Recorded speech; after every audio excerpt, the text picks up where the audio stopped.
Maraming nagre-request ng skincare routine ko. Ang tagal nang nire-request sa akin to, pero ngayon lang ako nagka-time na gawin.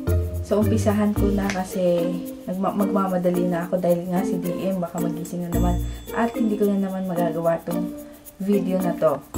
Requested, maraming nagre-request talaga nito. Kasi nga nakikita siguro nila bakit daw flawless ako. Sabi ko baka naman sa picture lang or ano. Pero sabi nila pumuti daw ako. Hindi ko lang alam. Hindi ko sure. Kasi sa sarili ko hindi ko alam. Ayun, bali, umpisahan ko sa paghilamos. Kasi sa umaga, bali, pagising ko, hilamos lang ako. Ang gamit ko is yung papayas whitening soap na, ito bago lang kasi meron pa ako doon sa banyo. Bali, galing to kay Sis Mafi, RMK online shop. Tapos, basta ilalagay ko yung link ng mga shops na kinuhanan ko nito. Bali, ito gusto ko siya kasi nagpipil talaga, nakakapil ng ng balat. Pero nung nagpil ako nung time na ginamit ko to, nagpil ako, parang humakdi siya kasi nga siguro masyado nang maano sa balat ko, kaya hindi ko lagi ginagamit to. Bali, ang ginagamit kong isa is yung Dove na sabon, parang mild lang. Pero kapag kunyari meron ako mga scars, pimples, parang ito na ginagamit ko kasi mabilis matuyo. Ito rin ang ginagamit ni Dalton dahil nga kagaya dati yung pumuti nga siya. Yun, pumuti. Nagbalat yung niya. Ito ang ginamit. And then after ng hilamos, yun lang, sa umaga hilamos lang naman ako, hindi pa naman ako naliligo. So punta na tayo sa gabi. Sa gabi naman, pag naliligo ako, parang pag feeling ko yung buhok ko is super dry and frizzy, ganyan, ang ginagamit ko is yung itong Brazilian keratin treatment galing kay Sis yan sa YC shop, YC skincare.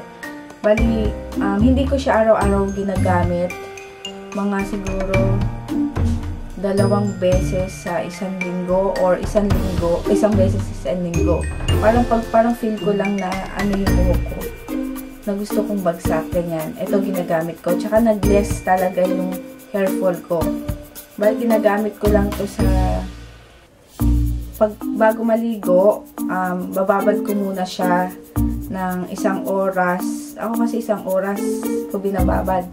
Or wala pa, mga 30 minutes, mga ganun. Binababad ko bago ko maligo. Tapos, bali yun, nagsha-shampoo na ako. Ang gamit kong shampoo, hindi ko dala. Kasi ang gamit kong shampoo yung Pantene. Tapos, bali hindi na ako nagko-conditioner. Ito na lang. Hindi na ako nagsha-shampoo. Conditioner na lang. Ito lang, parang binabanlawan ko lang, tsaka conditioner. Bali, cream silk yung conditioner ko. Ang gulo mo ba? Basta yun, hindi na ako nagsha-shampoo kasi paggamit ko to. Pero kapag hindi ko siya ginamit, cream silk lang tsaka yung Pantene shampoo. And then, sa katawan ko naman, itong YC soap. Mabango siya. Gusto ko yung amoy. Basta amoy candy na yema. Basta amoy candy. Parang sarap kainin. Matagal siyang matunaw. Bali, napanalunan ko to sa kanya. Isang pack, parang 1 kilong scrap soap. Tignan nyo yung scrap soap niya. Ang laki, malaki, tsaka parang isang sabon na rin. Kaya ang tagal gamitin. Bali, ito yung gamit ko lagi sa katawan. Tapos, kapag itong Kojic papaya scrub naman, ayan. Pag itong Kojic naman, twice a week ko ginagamit pag gusto ko lang mag-exfoliate, yung ganun, sa buong katawan. Sa katawan ko lang ginagamit. Ito, Kojic Sun twice a week lang. Ganito, pag ano, sa buong katawan. And then, tapos, pero nag-i-scrub ako sa mukha. Parang, kasi dati, ang gamit ko yung St. Ives ba yun? Oo, St. Ives. Basta, yun yata yun. Pag nag-ano ko scrub, kasi minsan yung blackheads, ganyan, gusto ko matanggal. Pero, ang latest na ginagamit ko ngayon is tong facial scrub. Galing din to kay RMK. Gustong gusto ko talaga siya kasi ang bango-bango. Ayun o, amoy lotion na, ano, tapos pag nag-scrub kayo, after mabanlawan, super kinis ng balat, tsaka ang lambot-lambot. Bali, ginagamit ko to ng 3 times a week. 3 times a week lang or less pa. Basta depende sa kondisyon ng mukha ko. Kung nafe-feel ko na hindi ko na gusto na ang dami ng mga parang dead skin, parang ganon, ayun, ginagamit ko na to. Tapos, after nun, sa katawan, ayun nga yung YC soap, tsaka yung papaya. And then, after nung sa katawan naman, edi okay na, maliligo na ako, tapos na.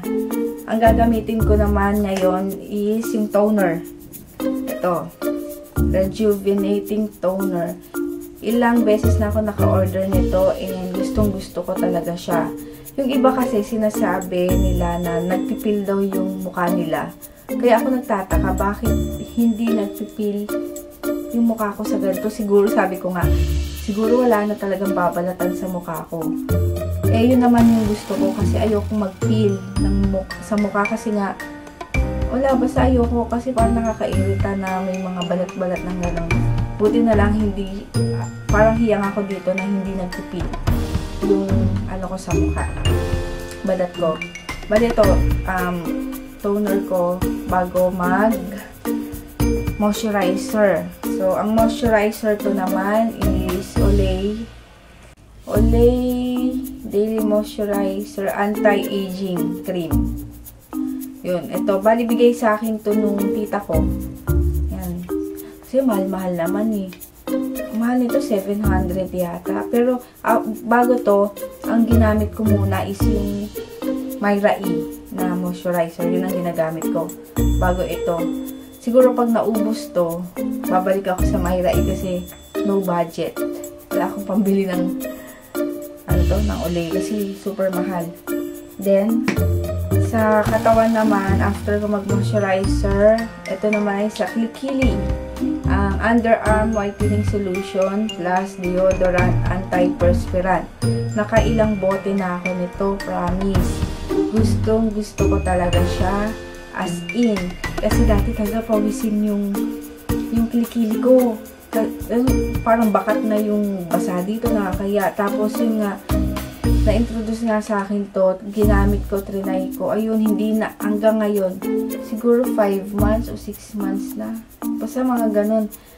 Hindi na ako nagdidiyo sa kilikili.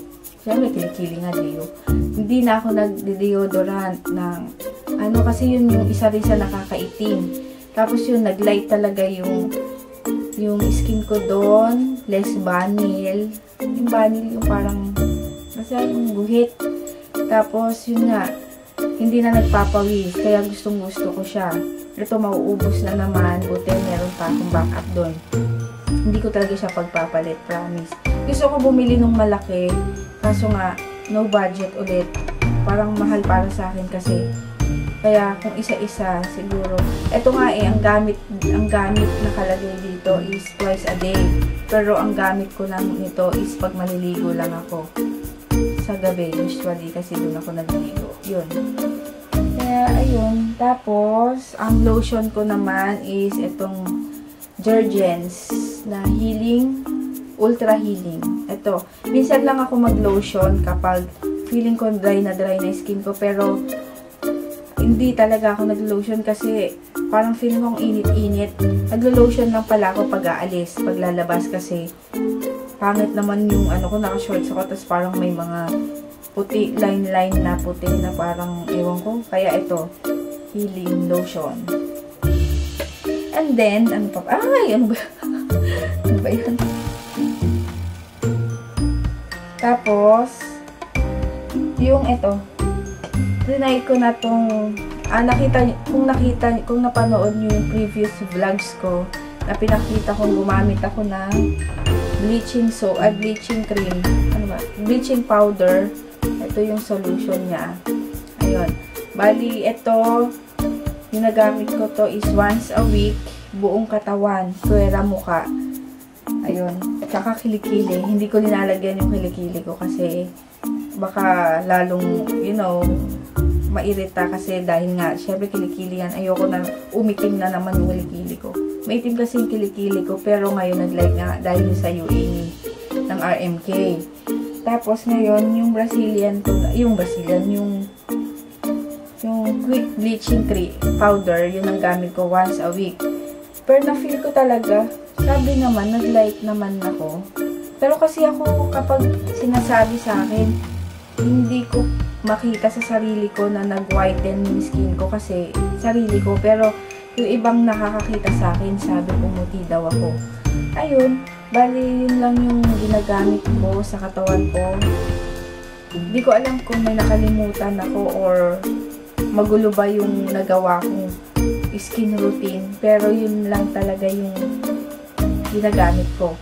Bale, sa sabon yun nga, yung KYC nga lang. Yun lang naman ang ginamit ko. Yun, sana nag-enjoy kayo manood or sana hindi kayo naguluhan sa aking routine, skincare routine. And mag-request pa kayo kung ano yung gusto nyo malaman tungkol sa akin, kung anong ginagamit ko, ganyan-ganyan, etc. etc. Yun. Thank you sa panonood and till my next video. Bye! I don't forget pala to watch my vlogs every day. Okay, yun lang. Bye! Thank you!